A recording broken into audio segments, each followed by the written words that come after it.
Saudara-saudari, marilah kita mendengarkan renungan dengan judul Bagaimana Cara Kita Meminta Pertolongan Tuhan, yang berdasarkan pada Injil Yohanes bab 14 ayat 12 sampai 13.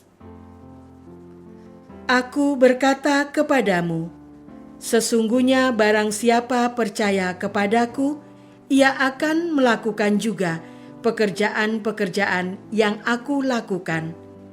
Dan apa juga yang kamu minta dalam namaku, aku akan melakukannya, supaya Bapa dipermuliakan di dalam Anak.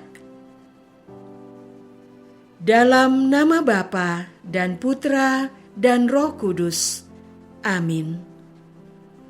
Saudara-saudari terkasih, dalam nama Tuhan Yesus Kristus, firman pada hari ini merupakan kelanjutan dari firman kemarin, yaitu pesan Yesus mengenai bagaimana caranya agar kita terlepas dari belenggu penderitaan.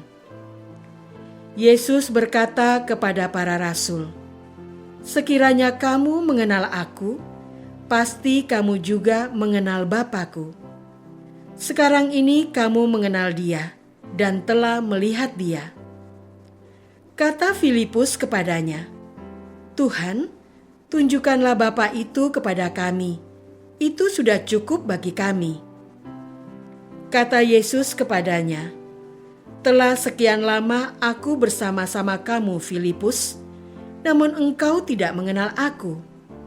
Barang siapa telah melihat Aku, ia telah melihat Bapa.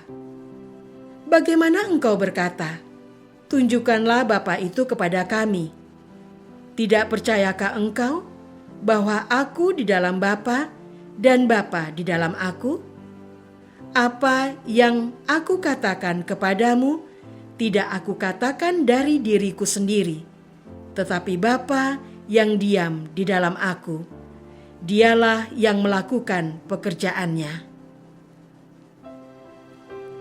Saudara-saudari terkasih, setelah Yesus menegaskan bahwa permintaan Filipus untuk menunjukkan Allah Bapa kepada mereka adalah bukti ketidakpercayaan mereka, bahwasanya Yesus dan Bapa adalah satu kesatuan. Ia pun melanjutkan perkataannya, "Percayalah kepadaku bahwa Aku di dalam Bapa dan Bapa di dalam Aku.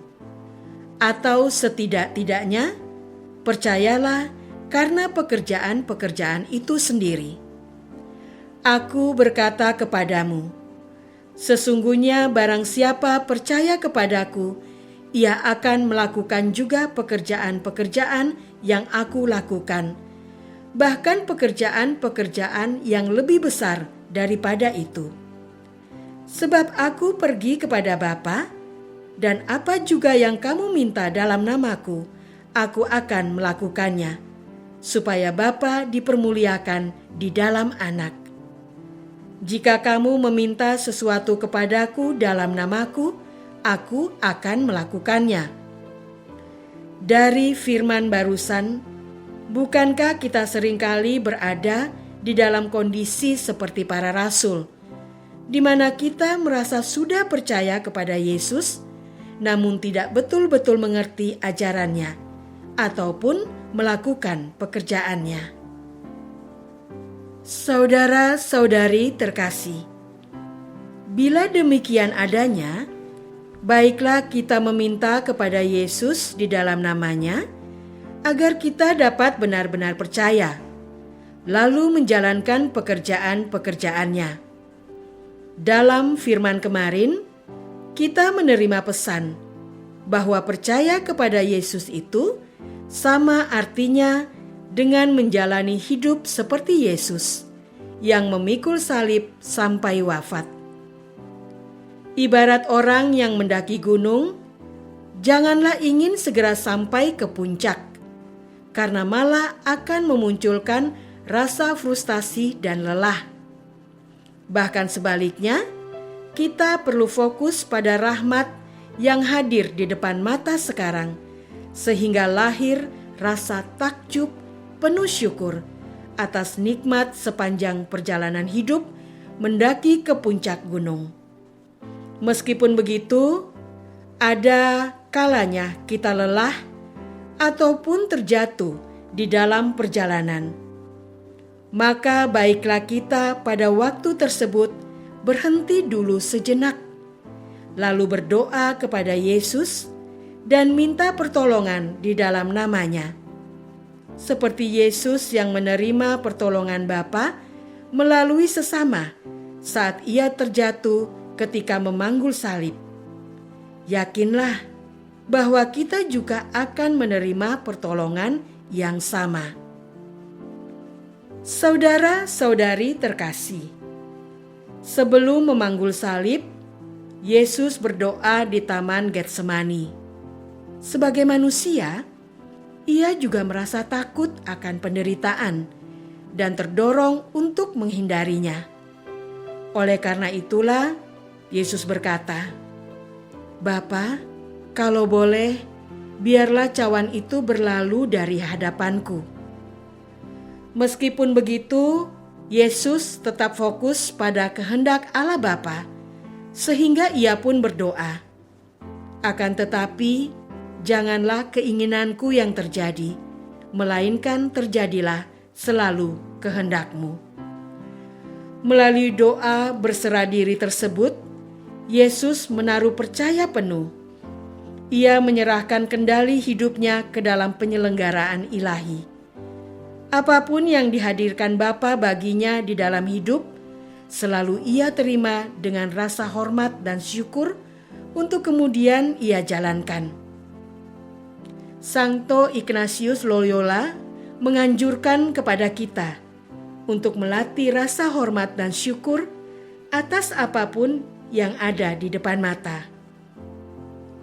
Caranya justru dengan mengakui bahwa di dalam keadaan kita sekarang yang sesungguhnya selalu berkelimpahan rahmat, kita belum cukup menaruh hormat dan bersyukur, tidak secara penuh, karena kita lebih fokus pada keinginan sendiri, bahkan memaksakan untuk mengejarnya.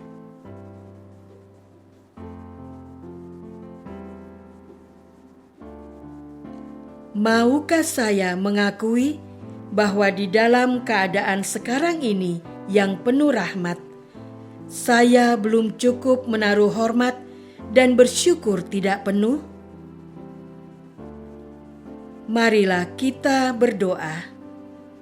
Tuhan Yesus, terima kasih atas kejujuran-Mu mengakui ketakutan akan penderitaan, lalu berserah diri penuh ke dalam penyelenggaraan Allah. Ajarilah kami ya Yesus, untuk juga jujur mengakui ketakutan kami dalam melepaskan kendali, sehingga kami masih memaksakan keinginan sendiri dan tidak menghargai rahmat kejadian terberi yang Bapa kehendaki. Ampunilah kami, terjadilah selalu kehendak Bapa. Amin. Semoga kita semua selalu dinaungi dan dibimbing oleh berkat Allah yang Maha Kuasa, dalam nama Bapa dan Putra dan Roh Kudus. Amin.